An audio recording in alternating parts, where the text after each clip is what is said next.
there was sort of a confluence of factors, right? Yeah. That kind of led me to questioning a whole bunch of different things and looking for support. And I remember thinking to myself, who can I talk to about how to navigate being an early stage, VC-backed founder? Yeah.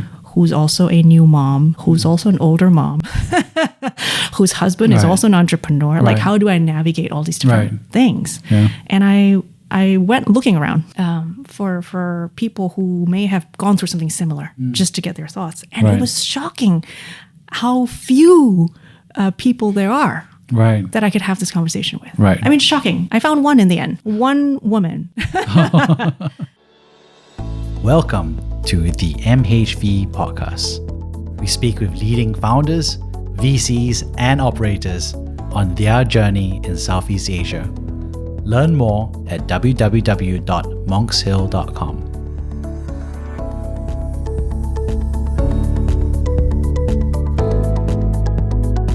Hey, Susli. Good to have you. Hi, Jeremy. Yeah, well, we've been working together for the past year, so I guess now people get to see what our working dynamic is like. I guess.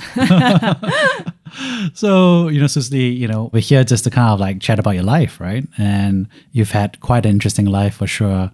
And, we'd love for you to take us all the way back to the beginning because you've shared some, great stories about your time growing up in Indonesia.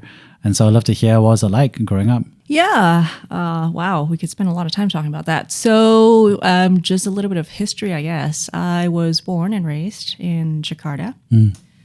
Both my parents were actually from the island of Sumatra, but they moved to Jakarta in, early adulthood, got married and had me. Yeah. And I have 3 other siblings afterwards. So I'm one of 4. Yeah. Born and raised in a, relatively average family. Both my parents, well, actually, I guess it depends on how you define average. My parents are really different people from one another. Right. My mother is incredibly studious, skip grades, really, really smart. My dad actually dropped out of school. So I grew up in a family where I think both my parents maybe didn't have all the opportunities that they could have had, right? They sort of finished high school and never went much further. And my dad ended up becoming an entrepreneur shortly thereafter, which he still does today. Right. Yeah. So, we grew up in a suburb in the north of Jakarta. Went to a national school. Nothing particularly noteworthy, I have tons of cousins and second cousins. So, there's that big family mentality. But resources were always scarce for them, their generation, right? So our generation was sort of the first one where they were like, all these opportunities to, make sure they go to good schools, make sure they do all these extracurriculars after school, the typical stuff. Yeah, so that's kind of how I grew up. Yeah, I was the one they were strictest with. I've got 2 other sisters after me, and then the youngest is my brother. Yeah, who's 10 years younger than me. So yeah. Wow. Huge range. But all 4 of us are quite different people. Right. So my sister, who's a year younger than me, we kind of grew up because we're so close in age and doing a lot of things together. We haven't started our first job together, but she's now a doctor. Yeah. So she's like doing something completely different. Have always been incredibly precision oriented. She did mathematics in university, so she's like the quant sciencey precise person. And then my other sibling is an entrepreneur. So she co-founded a company, and then my brother also is an entrepreneur but a creative. So interesting. He runs a digital marketing agency. Wow. There's a So- whole family of entrepreneurs, including which my dad. was never intended. But somehow I think there's maybe some subconscious influence there. Because of your dad being an entrepreneur? I think so. But also generally, I think within the Indonesian kind of culture, if you will, the business culture anyway, right? There's always the expectation that the best outcome is if you work for yourself. Right. We're talking about less of a tech, founding kind of mentality, but more of a, sort of your mom and pop micro entrepreneurship culture, which I think is prevalent actually, not just in Indonesia, but also across, most of Asia, I would say. So there's always that, implicit expectation that at some point in your life, maybe you'll work for yourself. You know, maybe it's a small scale business, but it's something you built, right? Like there's a lot of pride. I know my father felt a lot of pride in what he's built. Right. Yeah. Did he involve you in helping out, or did he encourage or discourage you to be entrepreneurial? It's he was funny. Like, study in school. Yeah, actually, in the early, in my early kind of like schooling years, we were all very studious. Right. All four of us. And my dad was sort of more of a maverick, right? He runs a trading business. He trades marine equipment. Right. So this is a very sort of relationship driven business. It's very much about, importing, exporting. And I think he's always had very low expectations that any of us would really follow in his footsteps. Oh. So the extent to which we did get involved because we used to go visit him. Right.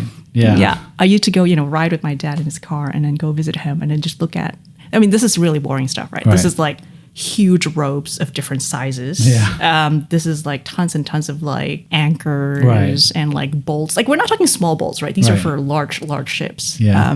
So like we always play with the binoculars. That's the stuff that we like to play with. But yeah, that's the impression I had growing up, that my dad is very involved with. It's very physical, right? Like these days we think about businesses as being very computer focused, tech, on the cloud. But it was nice to kind of grow up around, physical assets and learning about business because you move things around. So that was always very fun. Do you think he was ever like supportive for you to be entrepreneurial in terms of attitude, or was he more like study is the best because I didn't get to study? I think my mother had that outlook more so than my father. Right. My father was, he's what I consider to be a true entrepreneur, right? This is a person who has always had so many different ideas he wanted to pursue. It's like so much in his blood. He couldn't work for anyone if he wanted to. Like, he's not that kind of person. He's always had ideas that he wanted to realize.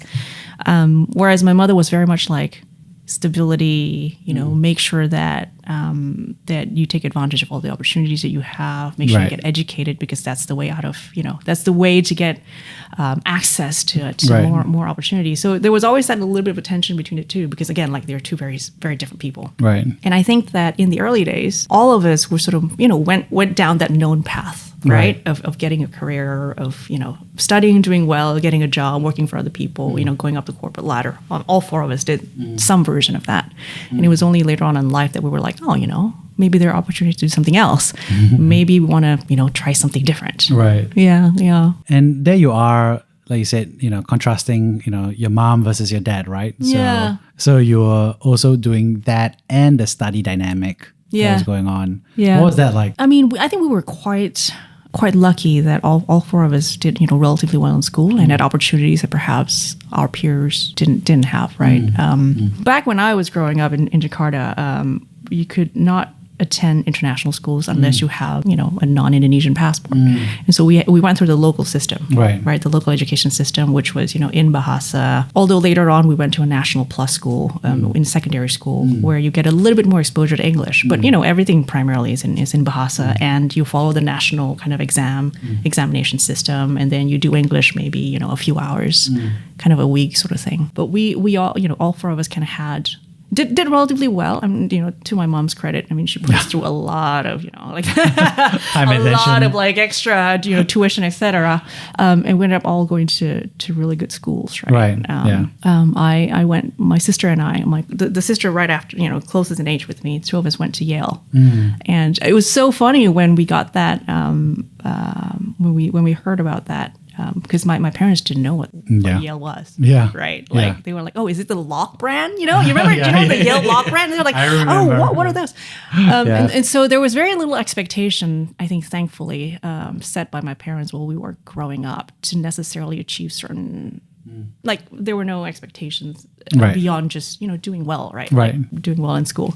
And so I think we were quite lucky to have been accepted. And I think that actually, and I like to tell the story because I think that set me on a different path in life. Right. The opportunity to go to an Ivy League school, Right. which was frankly, unheard of. Right. Even today, the Yale community is tiny in Indonesia. So I consider ourselves to be incredibly lucky to have had that opportunity. How did you even discover that Yale existed and that you should apply to it? Because I think that's a big, gap, right? It's not even just applying for it, but it's just even knowing that you can apply for it. Yeah, it's okay. So I got to rewind a little bit. So I grew up in Jakarta until I was about 18 years old, right? And right around the time of the Asian financial crisis, 1998 was the time when I turned sort of 18 around that time. And my parents were, like many parents, legitimately kind of worried and thought about sending me abroad and me and my sister abroad for schooling. So we ended up very abruptly, right around the time of the Asian financial crisis, in a boarding school in Australia. And ended up doing the International Baccalaureate program, which was, not really known in Indonesia unless you went to like an international school, right? So we ended up doing that. And I think off the back of that, because it's an internationally accredited program, and because we were in Australia, we sort of got exposed to maybe, higher education options that we wouldn't otherwise even have heard of. Right. So that was the time when we considered, maybe we should just try it out and put in some applications. Yeah. Wow. So that's kind of how we ended up applying to American universities. And what was it like? Do you remember what was it like to receive the offer? To be honest, very low expectations. We were just like, let's just try it out, right? Like, because at that point, once you've sent out one application, you might as well send out like multiple applications, right? And I actually still remember my student counselor in my boarding school, sort of like, are you sure this is what you really want to do? Because at that time, we had been encouraged to apply to Australian universities that offered a full scholarship.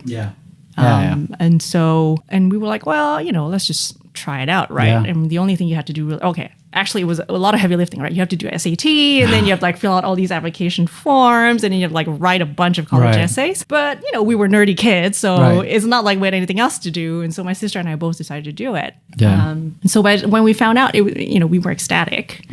And I think we were quite lucky that we were able to go partly on scholarship, because it was, these things tend to get very expensive. And also partly because our parents wanted to support us.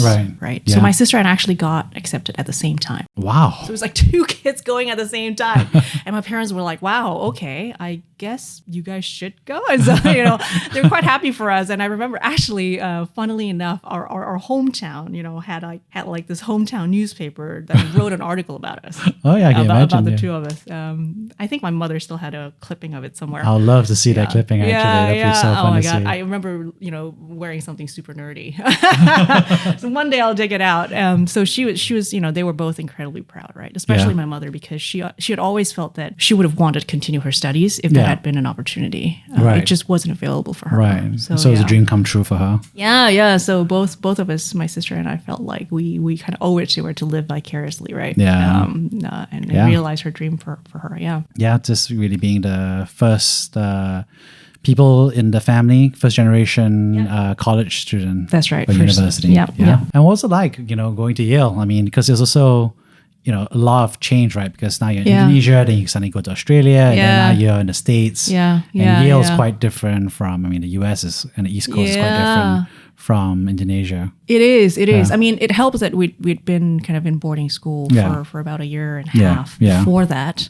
But I remember going to Yale. I mean, it was, in hindsight, I remember it very fondly. Right. It was a fantastic 4 years. Right. I couldn't have asked for a better experience. Right. When we first started, it helped that I had my sister with me. Oh yeah, that's been so fun. Like, even though, even though our parents actually didn't even come to visit until a few years later, because it's so far away. So we'd always had each other. But there was a very small community of Indonesians. Actually, I remember our year, it was just the two of us. And then the whole, during the whole 4 years, there may have been 2 or 3 other Indonesians, right? So it was a very small community. So we'd gotten used to really making friends with people from everywhere. And I remember that, I remember meeting people that are just so interesting. My first roommate was a 5'9" lady called Elizabeth, who rose. So she's part of the crew team from the South. Right. And it's just like, like somebody that I'm just not a very physical person. Like I'm not an athlete by any means, right? And so it was really interesting to kind of, look at her and how disciplined she is, her family upbringing, which is actually really conservative, and really, really lovely parents who were very welcoming to us, and just getting exposure to, all these people from everywhere, right? Like the representation of international students at the time was about 11%. So, not huge, but like sizable. Right. And then like just tons of very welcoming American friends that I still keep in touch with today. Yeah. Any fun memories of undergrad? Oh my gosh. Where do we begin? I'll tell you this. I was... Oh, maybe this is more nerdy than anything else. I went really heavy into singing. Oh, really? I was in the a cappella group, which Yale is very well known for. Okay, like there's like a million of them. This is like the equivalent of fraternity and like sororities, right? The a cappella. That's very Yale, very huge. Very huge scene. Yeah. I did that. I was in the Glee Club. I was in the repertory chorus. Oh my God, I just did so many. In hindsight, I probably should have branched out. And do other things. But I ended up going just really headlong into that. In my senior year, I ended up art directing a musical. Like I was just, Yale was fantastic for that. Yeah, they love that. Like, the drama school is right there. Yeah. Tons of really great opportunities all the time. Student productions. Amazing. So I took advantage of that. Wow. Really enjoyed it. Yeah. So I gotta ask, are the Glee movies realistic? The West Wing stuff is true, right? Like every so this is now a long time ago for those of you who remember the West Wing. Yeah. But the Yale has a premier male a cappella group. Yeah.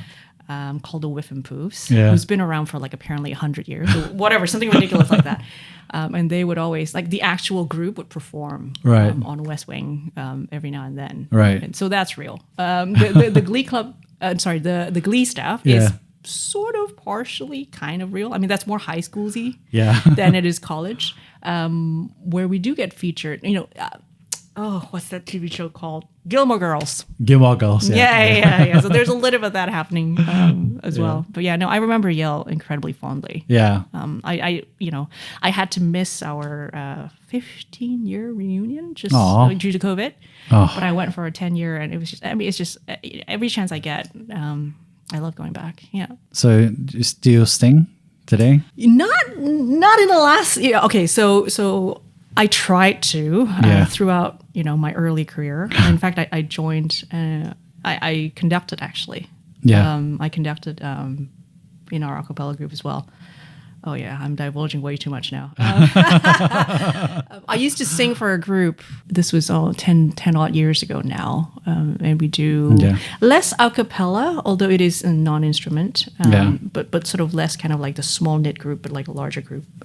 But yeah, I just haven't had time to do it anymore. Oh, what a shame. Well, I'm sure you sing as a hobby. I do. And people hate taking me to karaoke because they're like, no, you're supposed to be silly. No, I take it very seriously. There is a startup that lets you have a karaoke at home. Go on with those at home. Yeah. So there you are, and you're doing Glee and a cappella, and then you become a management consultant. It's just like me, right? So I gotta ask, how did that happen? Yeah. So in university, I double majored in economics, right? Because I didn't know what else to do, and in Chinese literature, because I'd always had an interest. I mean, I didn't think I would make a living out of it, but it was just something that had always interested me. Right. So coming out of university, to be honest, I went down management consulting because, to be honest, I just didn't know what else to do, right? And so tons of people just did it because. It's a nice place to kind of sharpen your toolkit for 2 years and use it as a platform to, figure out what else you want to do. Yeah. So when I got an offer to do management consulting in New York, I was like, why not? Right. Great. Like you're exposed to a bunch of really smart people. You get tons of training. You get really good at, strategic thinking, all these different things. And you get to live in New York, what else could you want? Yeah. So that's kind of how I stumbled upon management consulting. Yeah. Yeah. What was it like? Do you remember your first day on the job? Oh, yes. Yeah. Yes, I do. I remember it was October 3rd, 2005. I started in the New York office, and my first project was in Toronto, Canada, Ooh. in the winter. Oh, how was that? I have never been to Toronto, Canada, and it is seriously cold. I mean, you think the East Coast is cold. Right. You go, like a few latitudes up north, and you're in Toronto in the winter, and it's just unbelievable. Yeah. Unbelievable. I mean, they've set up.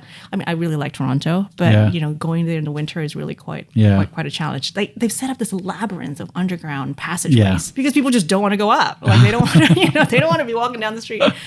So I remember that was my first project, and I remember my first team. Right. I mean, none of them are in consulting anymore, although all of them are still in financial services. Right. It was 3 other guys and me. Yeah. Actually, 4 other guys and me. Yeah. One was a Yale college friend. Right. So that's it fun. was nice. And then there were, and one actually is funny.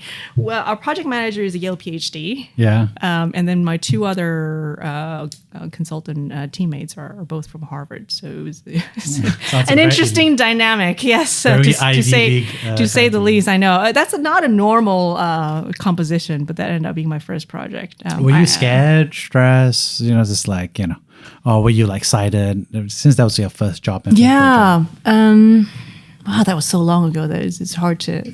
I think because it was my first job, because it's really intense. I was in a financial services practice, right, which is also tends to be super quantitative, right, lots and lots of industry jargon to pick up on. It was a little bit stressful, right, but the way I think consulting is set up, right, in the project with sort of different roles, covering different things, I felt like there was a lot of support. Right. And so learn a whole lot in those early days and actually really enjoyed it throughout. Yeah. I really enjoyed, I'm a structured person, right? So I enjoyed kind of the project management aspect of it, the strategic thinking aspect of it, the fact that consulting tends to rely very heavily on certain heuristics, right, that you've learned. So enjoyed those. Although I was never sure that I wanted to do it for life. But it was a great experience. Yeah. And it's interesting because you not only were a management consultant, you were also like chief of staff. And so you were servicing the Southeast Asia region as well. So, why that transition between like, say, a management consultant to a chief of staff role? So I had started in New York, right? And then was asked to consider moving to Asia as the company was expanding. Right. And so moved to Asia, really enjoyed it, covered, Asia Pacific, including Southeast Asia at the time. But I had sort of always had this nagging feeling that I wanted to try something else. I've always had a passion, if you will, for policy, for doing something outside of just pure kind of business. And even within business, after 4 years of consulting, I was like, well, I really want to see something from start to finish, right? Like it's nice to have exposure to really senior decision makers and influence their thinking, but I want to get a taste of what it means to execute. Right. And so I actually had a very open, honest conversation with my manager at the time and the partners. And they offered me basically an internal role that didn't exist before. And they said, why don't you pioneer this? Why don't you go write your own job description, right? Yeah. Like we need, now that we are 6 offices across the region, we need like somebody to actually manage that. And so I pioneered the Asia Pacific Chief of Staff role, which allowed me actually a really nice, under the hood look at how a company is run. Not just strategic decisions that needs to be made, but like kind of the nitty gritty, how do you do fund transfer pricing from one country to the next kind of stuff, right? How do you craft your HR compensation kind of policy, right? Stuff that you don't necessarily get involved with when you're just giving advice. So I spent 2 years doing that, working very closely with the partnership group. And out of that, kind of got the bug of like, I really enjoy being an operator. And that kind of set me off on a different path. Wow. Yeah. And this different path is where you start off your MBA program. Which is quite interesting. So why did you choose to do MBA? Is that because you were like, I want to be an operator, so let's be an MBA? One of the things I enjoy doing is learning. Even today, right? Every year I try to learn something new, whether it's a new language, whether it's a new skill, whether, I picked up jazz piano one year. I like learning languages. So I've always enjoyed inherently Right. learning. So going to graduate school was in some ways a bit indulgent because I miss being in that environment of learning. But it was also, I think, a way for me to almost force myself to reconsider where I wanted to go with my career. I had initially wanted to do a master's in development, right? International relations, international development. But actually, one of the partners at the consulting firm I was working with kind of challenged me to think about also doing an MBA because he said, this will give you kind of a little bit more versatility to pursue, more career options. So I stumbled across a very good joint degree program. And so I went to the Wharton for MBA and then Johns Hopkins, which was in DC, that has a very good international relations program. Yeah. So that's, I don't know what I did. Yeah. And it's interesting because why did you want to choose, not just the MBA, which is for, studying and business, but also the international development angle, right? So why international development? I had, at one point in my career, really seriously considered going into public policy. So whether it's at the national level or at the international level, right? And that's why I chose being in DC, actually, because I wanted exposure to the different development financial institutions. So the IMF, the IFC, the different kind of development banks. Because I felt that a lot of what I'd done, remember, up to this point, I'd been in financial services for about 6 years, right? So I felt like financial services, could be used in so many different ways to affect policy, to affect national level changes, to really tackle the big problems. And so I wanted, as an experiment, to try out what it would be like to work for these large organizations. So that was part of the reason. And I also love, again, the nerdy side of me, really enjoyed the courses when I was doing my international relations master, right? This is theory of international relations. This is like learning about macroeconomics, theories, econometrics. I love all that stuff. Public-private partnerships. Right. Some of it was sort of more from the intellectual angle, but also from the practicality of how do you influence the behaviors of large systems and how does the principles of private sector. This is also interesting because from what I recall is that you also start doing investments after this as well. Yeah. So there you are. If you feel like, you're testing these different hypotheses. I am. Right? I was very much deliberate about that. So when I went to grad school, I knew I had sort of 3 years and 2 summers. And so I had a lot of hypotheses I wanted to test for myself. So one is from a functional point of view, right? I've been a consultant. I've tried a little bit at being an operator. Should I test out being an investor? Because to me, I wanted to, all of us, right? I think at some point, our career decisions are driven by a sense of wanting to feel like it's meaningful, that it fulfills you at some level, right? And so for me, I was like, okay, so what are the different ways for me to utilize what I can bring to the table and make it meaningful? And so I tested out investments. And at the same time, so that's on the functional side. At the same time, I was like, well, this is like early 2010, the beginning of that decade, right? I was like, well, okay, Southeast Asia sounds really promising right now, right?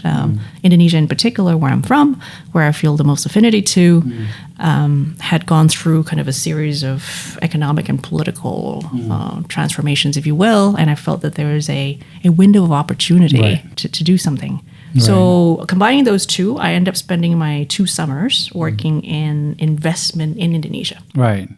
In a very kind of deliberate way, because I had questions I wanted to answer, right? Is investment for me, and do I want to work? And really kind of, return to Indonesia and build roots there, having spent the first half of my career elsewhere. Right. Yep.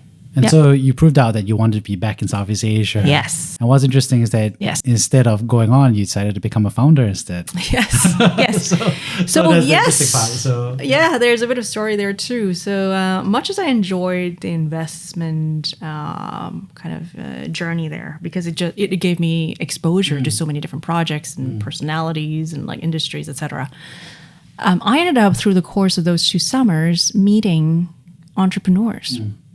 And really sitting across the table from them, got excited about what they were doing and realized that there are so many opportunities for building something.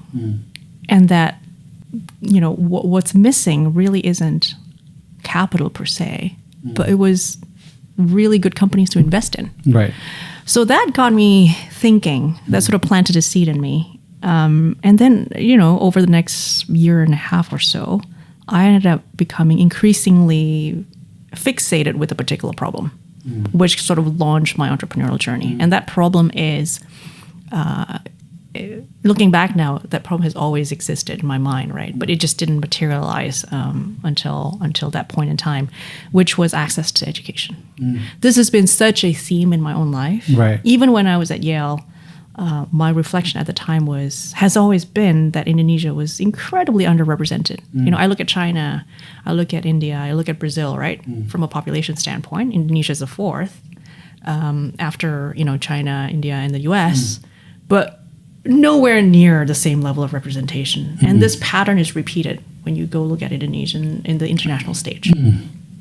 And I know that statistically, it's not possible that Indonesians are, not as smart, for instance, right? There are other systemic reasons for why this is the case. And then I compare it to a country like Singapore, which is way smaller, but has always been, punching above its weight in terms of representation. And so I'd always felt that at some point in my life, I was going to look into this problem and try to see how I can do something about it. In the early stages of my career, the thought was at some point in my life, I might maybe contribute to a scholarship. Or something like that, right?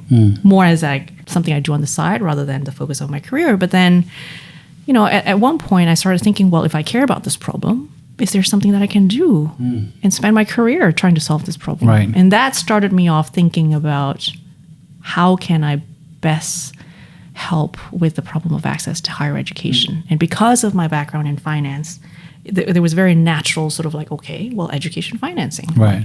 That's one of the barriers, right? Right. It's not the only barrier, but it's one of the many barriers for those in places like Indonesia, Right. For them to pursue higher education. Right. Yeah. And what was that like, because, you chose to be a founder in something that you cared about, right? Which is, access for education. Yeah. And yet it's also a very different way to approach the problem, right? Because you could approach it, like you said, from a public policy angle.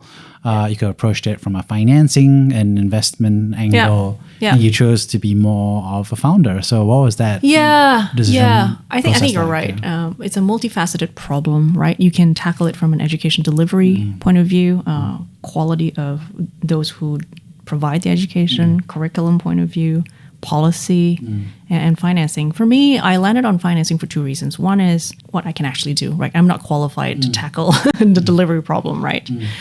And then secondly, also because I was looking for a solution that is commercially viable, because I believe that ultimately for something to have huge, massive impact and relevance, it has to be scalable. Right. And for it to be scalable, it has to have at the core a commercially viable model.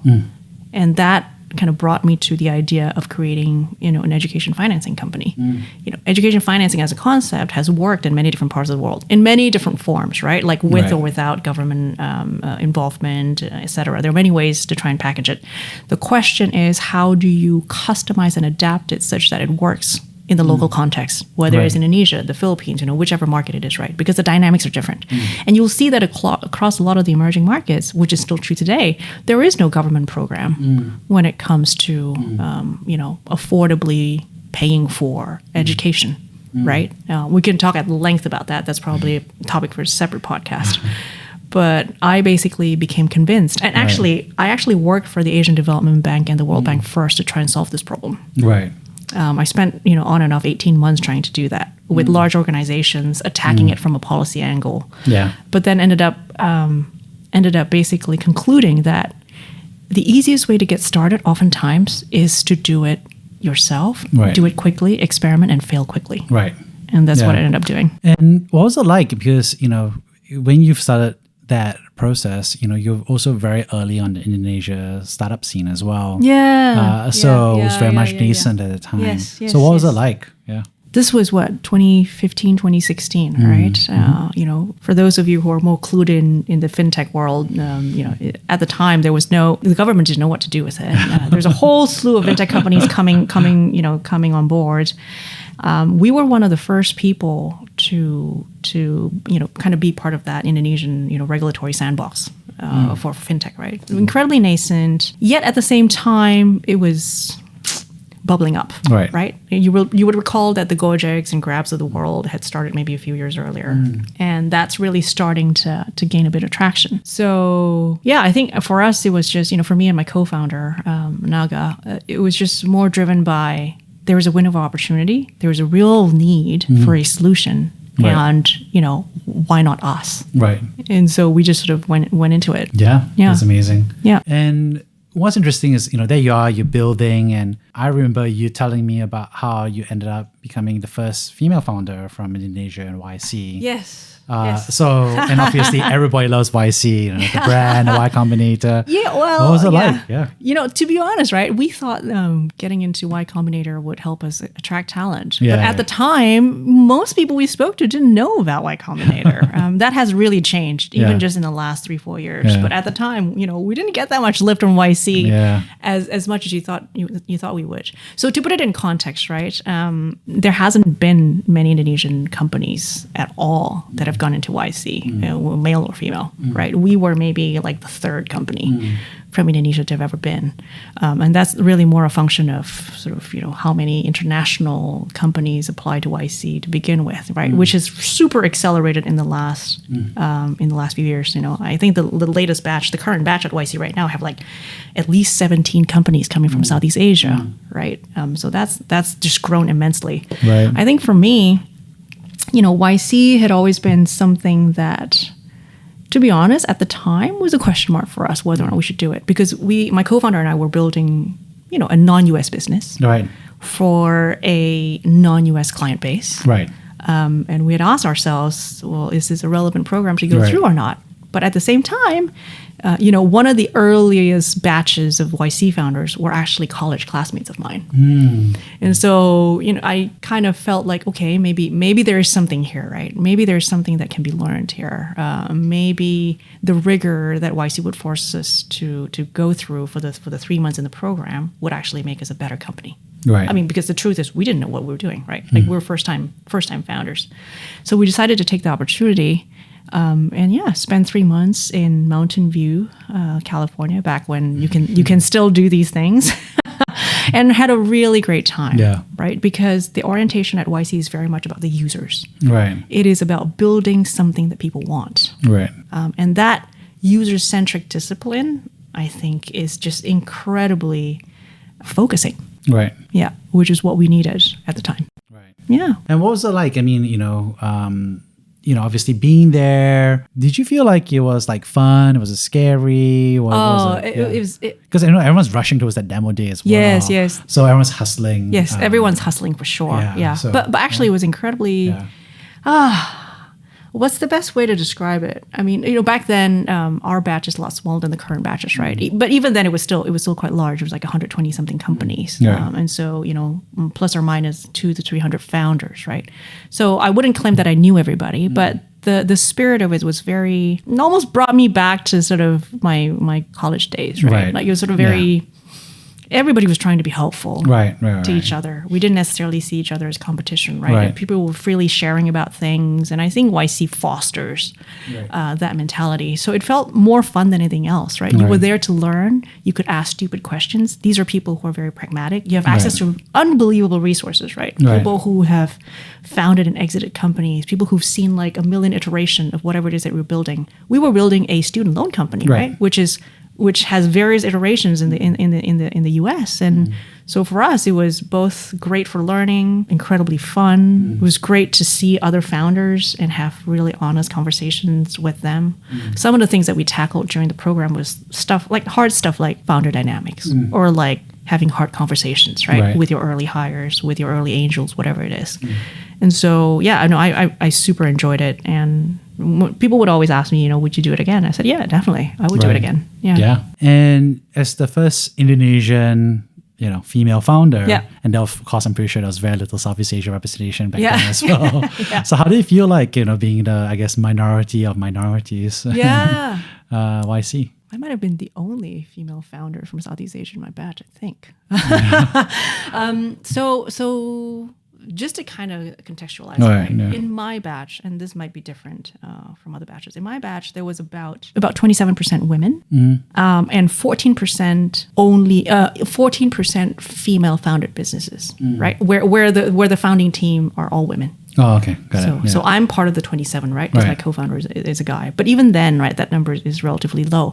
However, that number is a lot higher than market. Right? Right. Market number is something a lot lower, even today, right? If you Right. look at VC money and how much of that is going to female founders, that number is like single digit, Right. something crazy. Right. So at YC, they did a really great job of also pairing us with female founders. Right. Right. So I remember one of the folks that I actually interviewed us and then later on interacted with us was Adora Chung from I remember her, yeah. yeah. So she was a founder of a company, also a YC company, Yeah. which then folded. But she was very open Right. about her learnings and really supportive. And so we got to meet a whole bunch of other female founders and also alumni Right. Yeah. that were based in San Francisco at the time. So I felt like there was a strong community there. But to be honest, at the end of the day, right, like we're all trying to build a company. And so, whether or not you're a woman building it or a man building it, I mean, really, at the end of the day, for me, didn't really have that big of an impact, right? Yeah.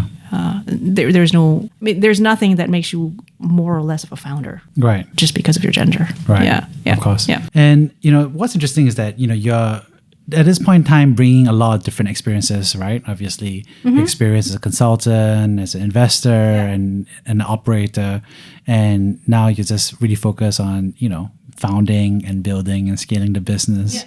What was that like? I mean, any tough moments you remember? Oh. All of them. I'll say this: being a founder is by far the hardest thing I've ever done. Right. And I think every founder will say this, right? Yeah. Because it really is. Yeah. People are motivated differently when they decide to go down this path. Right. I was very clearly motivated by a problem. I wanted to solve a problem. Other people are motivated, because they're a creator. They just Right. can't help themselves. They want to build something, they want to create something, right? And they want to see that to fruition. Other folks are motivated by, maybe the financial opportunity, right? Like wanting to become a unicorn, et cetera. All of these are legitimate, but so much of it, because it goes to the core of who we are, so much of being a founder ends up being meshed with a lot of your personal practicalities of life, but also like your ambition, your aspirations, how you view yourself, how you interact with other people. And so it's by far the hardest thing I've ever done and the most I've learned about myself, being a founder. Right. Yeah.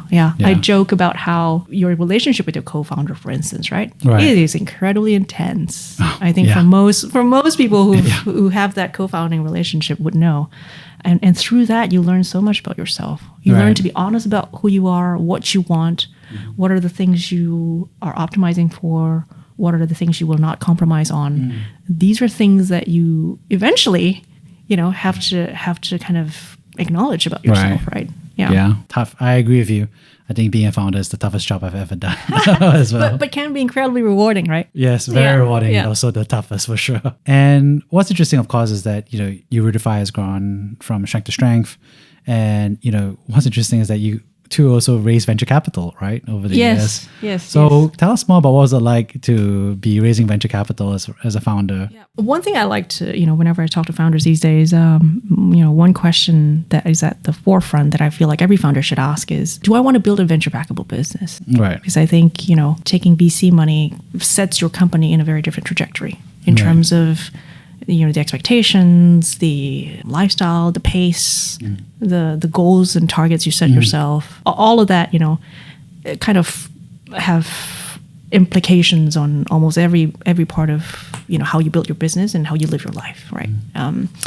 And so for us, it was a very conscious decision to take VC money because, again, it goes back to the whole wanting to create something that's commercially viable and scalable. We weren't interested. I know I wasn't interested to solve a small problem. I wanted to solve a big problem and solve it for as many people as possible. And one way to do that is to raise VC money, both not just for the capital, right, but also for the know-hows, for the expertise, for the discipline that investors bring to the table. That I think is very useful. So at YC, around demo day, we ended up raising our first institutional round. where we took money from other people. Up to that point, we sort of bootstrapped very deliberately. Right. In fact, the first few loans we make were to students at UI, Universitas Indonesia, which is a top state school in Indonesia, just out of our own money, right? Because we just wanted to test it out, right? There's no point in trying to use other people's money for this when you don't even know if what you have is viable. Yeah. So the first set of loan books were just like us using our own money and kind of experimenting. So we raised our first round, our seed round, and actually the composition was 70% VC and 30% angels. And of the VCs that we raised, most of them were Southeast Asia based. Because we felt like we were building a Southeast Asian business. We wanted kind of local, regional know-how. And all the folks that we closed from are people that we've had relationship with. Right. So these are not people that we just met on demo day, right? These are Yeah. people we've had conversations throughout, since inception, which hadn't been that long up until that point. But because of my background as well, some of them I'd already known, even before. And so we raised, a seed round, actually welcomed Monks Hill Ventures as an investor during that round. Right. And we raised also from a couple of others, Indonesia focus funds, right? Intudo Ventures, as well as Convergence Ventures, which is today known as ACV, as well as Quvat Capital, which has more of an impact angle. And then we also onboarded a bunch of angels who, are either kind of ed tech, fintech specialist, or kind of very, very well established in the markets we're in. Yeah. Later on, so we used that and expanded both in country in Indonesia and into a new market. And we went to the Philippines in 2019 and actually did really well there. Right. And then off the back of it, raised a Series A. Yeah. At the end of last year. Yeah. And, of course, the question I got to ask is, during this time, you also made a transition to change roles again. Yes. And move from founder to venture capital. Yeah. And so talk us through how that process went through. Yes. This is very much a, cuts to the core of the personal stuff that I was talking about, right? I had been an investor before being a founder. So in some ways, it's sort of coming back full circle. I still remember the first day that I thought about what became ErudiFi. It was during a personal retreat when I was sitting down and asking myself, what do I want to do with my life? What problems am I obsessed with? Right. And what do I want to dedicate kind of the next, 3, 5, 7, 8, 10 years to doing? Yeah. And that was the beginning of what became a business plan for Dana Cita, which means aspiration funds in Bahasa, which is the Indonesian platform of ErudiFi, the parent company. And that was 7-8 years ago, right? I had spent the better part of the last 7-8 years focusing on a particular problem because no one else was. Yeah. Right? The government wasn't doing it. Private sector wasn't doing it. Banks certainly aren't doing it. Schools aren't doing it. Right. And, right around the time, it was about 6-12 months ago, I began kind of, reevaluating my life, as you should do every now and then, as I would encourage everybody to do every now and then. And I looked at this problem and what I set out to achieve and felt that to some extent I had achieved it. Today, there is a thriving company, ErudiFi, which is solving this problem at scale in Indonesia and in the Philippines. Right. And we aren't the only people doing it, right? Right. There are other companies now that are rising up as well to try and tackle the problem. So to a large extent, I felt like I'd achieved what I set out to do. Right. And there was also a personal element, right? One of the things that I learned having been a founder is that my strength and my nature makes me a multiplier. I am best suited to grow a company, right? Right. And so this is, I could do the 0 to 1, Right. but I am best at the 1 to 100. Right. And so in search of flow, Right. and having been a founder and having realized that actually the founding journey is difficult, Right. and it was difficult for me in many ways, and part of it is life stage related and being a woman related. I wanted to sort of now spend the next chapter of my career focusing on something where I could really lean into flow, and then B, kind of contributing to a larger extent to building the ecosystem, Right. having experienced what I experienced. Right. Yeah, I wanted to give female founders a voice. And I wanted to, all throughout my fundraising journey, I have never pitched to a female partner, shockingly. Yeah. Shocking, right? Right. And so I also feel that there is something to be said there, not so much because I think, there's something better or worse about a woman or a man. I just think that it's good to have a diversity of opinion Right. and perspective. So I wanted to, that kind of tipped it for me, right? Like I wanted to be able to give the sort of support and voice that I felt was lacking in my own journey. Yeah. So that kind of led me to switching over to becoming a VC. Wow. I mean, that's deep, right? Because, I mean, obviously a part of it is your personal and professional journey in terms of self-discovery about how much you care about this problem and how much you solved it today. And I also think you're also being a pioneer, right, in honestly solving another problem that you solve, which is there are no women in VC. And so, that's a problem you saw. And I think it's changing though. I'm seeing sort of good trends. But not at senior levels, unfortunately. So, yeah. I'm glad that you're in many ways, still being a founder and pioneering and being representation, I think. Absolutely. Yeah. I'll share a story. When I had my son, we had just completed as a company, a round of layoffs, right? This is something that happens quite often, and every founder sort of expects that this would happen at some point, but when it happens, it's still difficult. Right. It's a difficult decision that you have to make and execute, but ultimately it's kind of in the best interest of the company. So I remember going into labor right after we'd done kind of a round of layoffs and then going into my maternity leave off the back of it. And then coming back to work, COVID hit. Yeah. Right. So it was a series of sort of unfortunate events, one after the other. And around the same time, we had started raising, our next round. And so that forced a lot of, there was sort of a confluence of factors, right? Yeah. That kind of led me to questioning a whole bunch of different things and looking for support. And I remember thinking to myself, who can I talk to about how to navigate being an early stage, VC-backed founder? Yeah. Who's also a new mom, who's also an older mom, whose husband is also an entrepreneur. Right. Like, how do I navigate all these different things? Yeah. And I went looking around for people who may have gone through something similar just to get their thoughts. And it was shocking how few people there are. Right. That I could have this conversation with. Right. I mean, shocking. I found one in the end. One woman.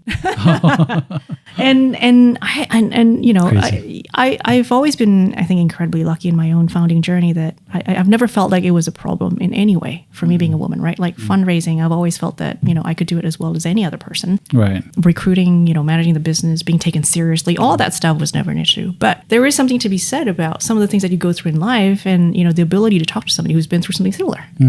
Role models or, people who you have affinity with because you come from the same culture, you come from the same background, you come from the same, whatever it is, right? And I think there's just an underrepresentation of that in the tech ecosystem at large. Part of it is a function of, I think a lot of founders are very young in general. Right? It's a nascent ecosystem in Southeast Asia in particular. But for me, it was difficult, it was hard, and I just want to pay it forward. Yeah. Wow. Amazing. Pay forward. I think that's a good phrase to wrap things up here. I'd love to summarize the three big themes. Sure. That I had. As any good management consultant would do. 3 bullet points. 3 bullet points is like, write it down. Yes. I think the first is, of course, thank you so much for sharing what it's like to grow up in Indonesia. And as a kid of the oldest of 4, the most responsible maybe. We'll see. The most guilt-tripped of the 4. But also like talking a little bit about your dad being entrepreneurial as well as your mom being studious and how that all kind of came together in terms of your educational journey. I think the second that I really like was sharing a lot about, the big breaks, right? The discovery moments of, going to Australia, discovering Yale, discovering your joy for a cappella and glee, and and discovering management consulting, and discovering about coming back home to Southeast Asia, and discovering like the exact roles and problems that you wanted to tackle. And I think that's a very crisp way of just, showing like, life is kind of like a squiggly, not a linear thing. Yes. And I think not everybody's brave enough to talk about it. Everyone is trying to simplify into like straighten all the squiggles and make it into a clear line. I think that's a very powerful set of descriptions. And then the third, of course, is just the good conversation about obviously being a founder, right? The tough moments, the real moments, the problem discovery, going to YC as the first female Indonesian founder, and the the pros, the cons, but also you discovering that there isn't much representation of women in Southeast Asia VC. And all I can say is I'm glad that you saw this problem and that you're here today to solve that problem. Well, I don't know if I can solve it per se. I don't even know if I can contribute to it, but hopefully, right? I'll do my part. I'll try to do my part. Right. Awesome. Well, thank you so much, Susli, for coming today. Yeah, no, I've really enjoyed it. Thank you for having me. Thank you for listening. If you enjoyed the MHV podcast, please share this episode with your friends and colleagues. Go to www.monkshill.com for more founders' journeys, company building advice, and insights into regional tech trends.